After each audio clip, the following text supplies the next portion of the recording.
For a long moment, Mama Ngozi said nothing. She simply stood there looking at the daughter kneeling before her, trembling with tears and regret. The evening breeze moved softly through the village, carrying with it the silence that had settled between them. Adaora could barely breathe. Her face remained lowered to the dusty ground, tears falling endlessly from her eyes. Every second felt heavy, painful, uncertain. She had prepared herself for anger, for rejection, for the possibility that her mother might close the door and walk away. And honestly, part of her believed she deserved it, because no punishment could ever equal the pain she had caused. Then slowly, Mama Ngozi bent down. Her weak hands reached toward her daughter carefully, almost trembling with emotion. Adaora looked up through tear-filled eyes, shocked by the movement. And then, Mama Ngozi gently lifted her. The moment their hands touched, something inside Adaora completely broke.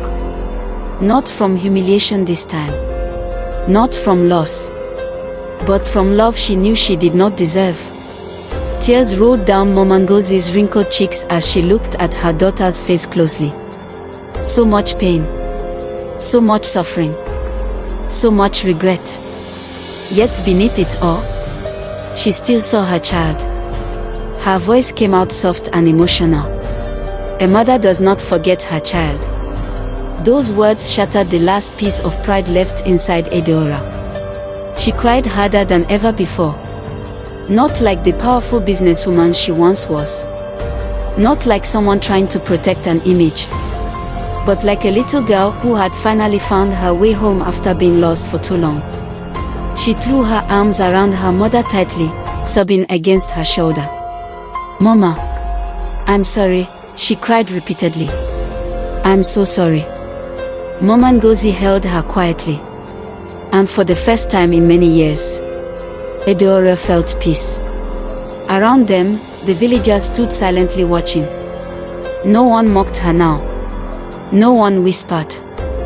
The same village that once witnessed a daughter publicly deny her mother was now witnessing something far greater. Forgiveness. Real forgiveness. The kind that does not come from pride or obligation, but from love deep enough to survive pain. Some villagers wiped tears from their eyes quietly. Others simply shook their heads in amazement. Because everyone there understood something important in that moment. A mother's heart is different. Even after being broken, it still knows how to love. That night, Mama Ngozi welcomed Adaora back into the small hut she once abandoned.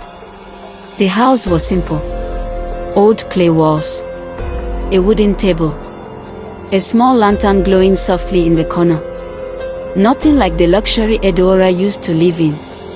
Yet somehow, it felt warmer than any mansion she had ever owned. Mama Ngozi prepared food slowly despite her weak body. Adaora watched silently as her mother moved around the small kitchen area. The same hands she once felt ashamed of were now the hands feeding her again. And suddenly, Adaora could no longer hold back her tears.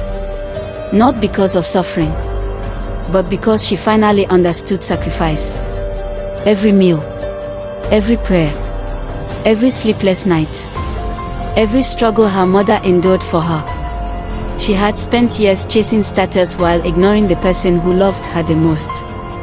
The days that followed were not easy. Adaora still carried shame inside her. Sometimes she woke up at night remembering everything she had lost. The wealth, the fame, the power. But strangely, those things no longer mattered the way they once did. Because for the first time in her life, she began to understand the difference between success and peace. Little by little, Adaora changed. Not suddenly, not perfectly, but genuinely. She started helping around the village. Fetching water, cooking with the women, helping children with school lessons. Working in the farms alongside people she once looked down on. At first, many villagers were surprised. Some even doubted her sincerity. But over time, they saw something real in her. Humility. The proud woman who once mocked a village people now served them with kindness. Not for attention, not for praise, but because suffering had taught her what pride never could. As months passed, Adaora slowly became part of the village again. Not as the rich girl who escaped poverty, but as someone who finally accepted where she came from. She no longer hid her roots, no longer lied about her mother, no longer acted ashamed of the life that raised her. Instead, she embraced it fully. And strangely enough, that was when true healing finally began. One evening, Adaora sat beside her mother outside the hut watching the sunset spread softly across Umudora. Children laughed nearby. Women returned from the market. The village breathed peacefully around them. Mama Ngozi looked at her daughter quietly and smiled faintly.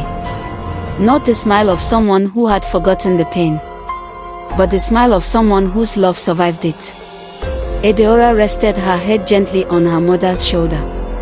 And in that moment, she realized something powerful. She had spent years searching for greatness in money, status, and approval, only to discover that the greatest thing she ever had was the love she almost threw away.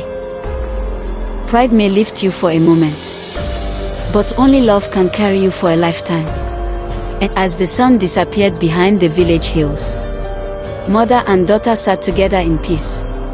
Not rich, not powerful, but finally whole. The end. What can you say about this story? I would love to hear all your comments. Thanks for staying. Don't forget to like, comment, and subscribe to get notified first once we drop an interesting story.